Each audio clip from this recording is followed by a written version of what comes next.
Lançado no início do mês de agosto, o Museu da Lava Jato reúne memórias de abusos, lawfare e resistência democrática. A coleção virtual registra, com fatura de documentos, a operação que passou de uma iniciativa de grande apoio popular para um escândalo internacional de perseguição política. Para falar sobre essa questão, nós conversamos agora com Wilson Ramos Filhos, conhecido como Xixo, que é advogado, doutor e professor de Direito do Trabalho na Universidade Federal do Paraná, a UFRPR. Xixo, prazer falar contigo, tudo bem? É isso mesmo? Vamos falar com Xixo ou Wilson? Como te conhecem? No movimento social e no movimento político, todo mundo me conhece por Xixo. E na universidade me chamavam de professor Xixo. Então é inútil resistir aos apelidos. Verdade, então é professor Xixo, pode ser assim? Sim, Xixo está ótimo. Maravilha. Professor Xixo, vamos falar um pouco do Museu da Lava Jato, né? Como se deu, como partiu essa iniciativa e a importância dele nos dias atuais, inclusive ter um acervo como esse para discutir especificamente perseguição política, lawfare, abusos democráticos. Eu queria te ouvir sobre essa questão. Bom dia a todos e todas. A iniciativa começou a partir de uma constatação. Nunca na história da humanidade houve algo parecido com a vigília Lula livre. Esse é um fenômeno social. Isso será estudado durante muitos anos por sociólogos, antropólogos, psicólogos, etc., para tentar entender como é que, durante 580 dias, aquelas centenas, em alguns dias milhares de pessoas estavam lá, do lado de fora da prisão, da sede da Polícia Federal em Curitiba. Aquele fenômeno social merecia uma memorização. Ou seja, foram 580 dias, 580 noites, pessoas das mais diversas idades, origens sociais, classe social, cultura, religião, etc., que ali estavam em comum. Então nós queríamos memorizar isso e a ideia começou como um memorial da Vigília Lula Livre. Ao fazer isso, nós constatamos que havia mais coisa por trás disso. Quer dizer, a própria prisão era um absurdo. O próprio encarceramento, o próprio sequestro do candidato que estava melhor colocado nas eleições de 2018, para impedir que ele fosse eleito, prenderam esse candidato. O Lula foi impedido de disputar as eleições que seriam ganhas por ele. Então isso já era um escândalo por si.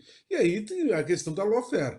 Então, pensamos o seguinte: temos que fazer um estudo, além de fazer a memorização da vigília, temos que ter um grupo de estudo científico para analisar a utilização do lawfare, que também já tinha sido, essa tática de guerra híbrida tinha sido adotada em outros países. Bom, pois bem, aí convidamos o ex-reitor da Universidade Federal do Paraná, José Henrique de Faria, para coordenar isso. Ele escolheu uma equipe interdisciplinar com psicólogos, economistas, administradores, juristas, historiadores, para pensar coletivamente o que é a lawfare e quais são os seus desdobramentos. Então, temos um grupo de pesquisa funcionando e que,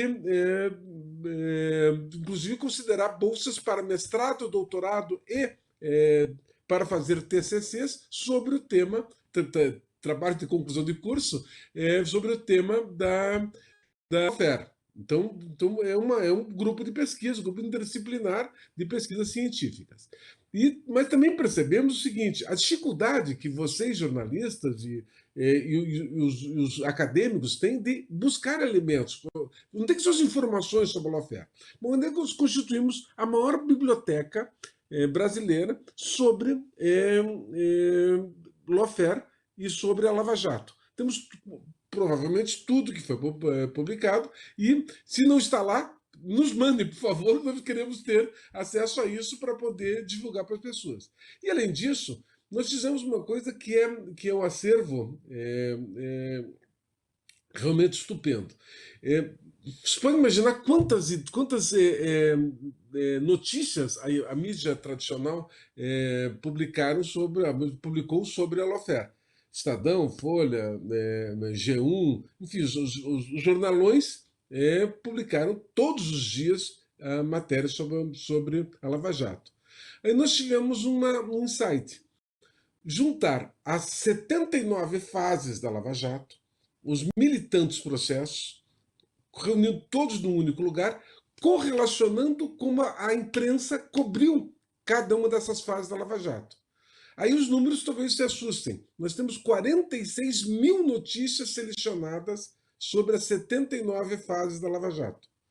Ou seja, o pesquisador pode colocar por nome do réu, por nome do advogado, por tema, ou por palavra-chave, tipo Petrobras, tipo Brecht, e aí ele vai reunir, vai ter acesso a todos os processos judiciais que tratam desses temas, dessa palavra-chave, e também todas as notícias que saíram nos grandes jornalões sobre essa matéria.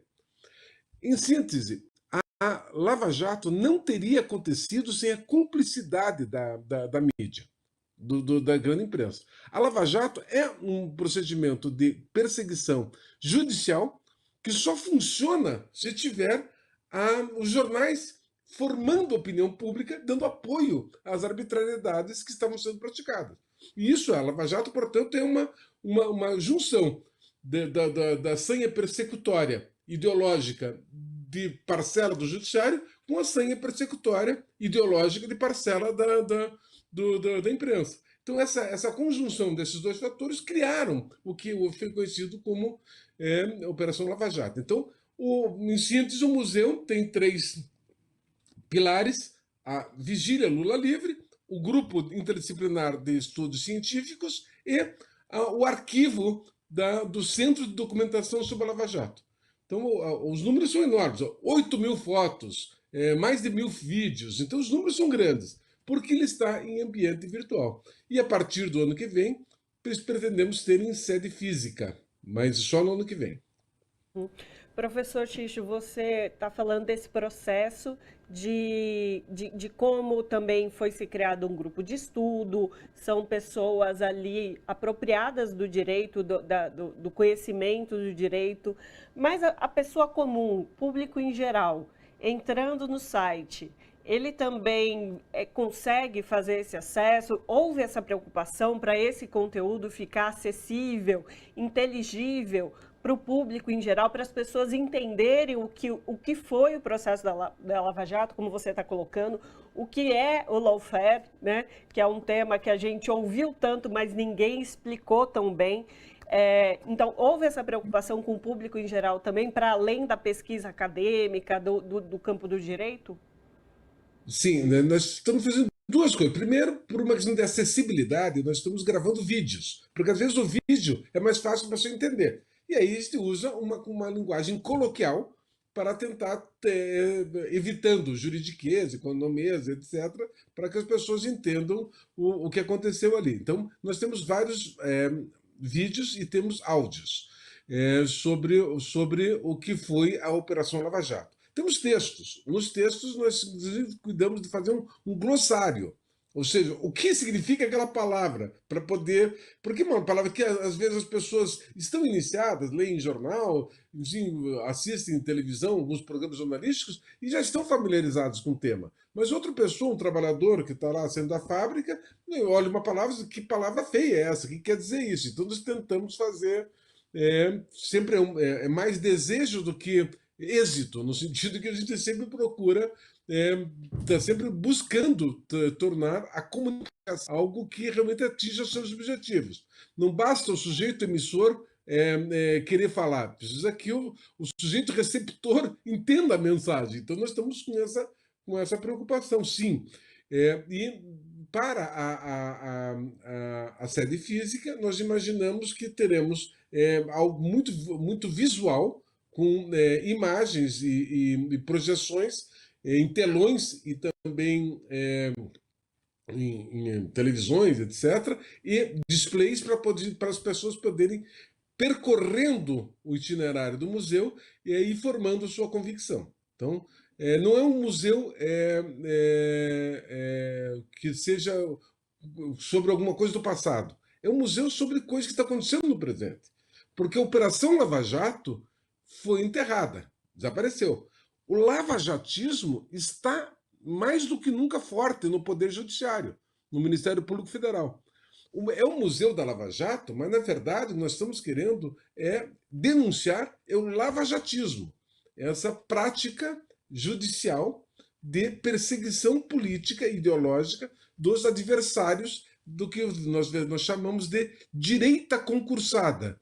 Essa parcela da direita e da extrema-direita brasileira que ocupa cargos públicos, seja no judiciário, seja no Ministério Público Federal ou Estadual, seja no aparato repressivo estatal, polícias federais, polícias estaduais, etc. Ticho, o senhor tocou no começo da sua intervenção aqui no nosso bate-papo, mais de 80 mil notícias armazenadas, mais de 8 mil fotos. E aí o senhor trouxe essa questão da vigília. Imagino que dentre essas histórias tem histórias pitorescas, tem histórias emocionantes, enfim, e várias pessoas que passaram a partir da vigília e depois a documentação no Museu da Lava Jato. Repetindo aqui, museudalavjato.com.br, para quem quiser visitar e ter acesso a esse acervo. Tem algum momento dessas histórias jornalísticas, ou dessas fotos, que te chamou a atenção e que te marcou, que você possa trazer aqui para os nossos telespectadores da TVT e também ouvintes da Brasil Atual? Bom, sim, pode imaginar assim, 580 dias, 580 noites. A gente brincava lá na vigília que todo dia tem um BO, para fazer com o boletim de ocorrência. Né? Todo dia tinha alguma confusão, então tinha algo que fosse característico. Nós contamos para fazer o museu com algo que não sabíamos que existia. Mas a vigília tinha um boletim diário. Não sei se as pessoas acompanham isso. Mesmo as pessoas que estavam lá no dia a dia nem sabiam disso. Tinha um boletim diário que era feito por jornalistas ligados aos companheiros do MST. Eles faziam um boletim quase que uma ata. Aconteceu isso, aconteceu aquilo, etc. Então tem todos os boletins. Para fazer uma ideia, foram 580 dias da vigília. Mas são mais de 700 boletins diários. Por que deu mais? Porque tinha dia que tinha 2 BOs. Tinha mais do que um BO. Então, contava a história ali também. Então, ficou registrado isso, essas histórias. Então, tem de tudo. Desde uma história tocante de alguém que veio de ônibus do interior do Piauí para prestar solidariedade ao presidente Lula, que teve ali, até o dia que uns fascistas deram um tiro no acampamento e atingiram o pescoço de um companheiro nosso. Tem histórias que são histórias tocantes de pessoas que foram lá levando comida para alimentos que seriam processados e produzidos na cozinha comunitária. E via que eram pessoas pobres, que estavam tirando dos seus poucos recursos fazendo aquilo. E os depoimentos das pessoas em relação a isso. Até histórias de um policial federal surtado que entra na vigília e chuta a caixa de som, tenta arrancar, destruir o megafone. Um sujeito absolutamente surtado, que depois foi candidato pelo partido do Bolsonaro, não se elegeu, e ele era tão assim, fora da casinha, e ele acabou se suicidando. Realmente era uma pessoa surtada. Mas naquele momento, um policial federal armado, entrando lá, gritando, com arma na mão, etc., claro que isso é um evento que precisa ser feito. Outra coisa, descobrimos também, já recebemos, já estão no site, mais de 200 podcasts que uns companheiros nossos faziam uma espécie de rádio comunitária, uma rádio da internet, contando e entrevistando pessoas. Quem fez isso não imaginava o papel que isso ia ter no futuro. Se não existe museu, isso vai ficar no computador dos companheiros e vai se perder. Então nós estamos reunindo isso. Então ele já entregou esse farto material, nós estamos agora colocando no museu, porque também tem que ouvir cada um antes de colocar, porque tem coisas que podem não ter atualidade, etc. E também não adianta ficar ocupando espaço. As informações fazem sentido se elas forem acessíveis e tiverem relevância, senão se perde também. Então não se trata de colocar tudo.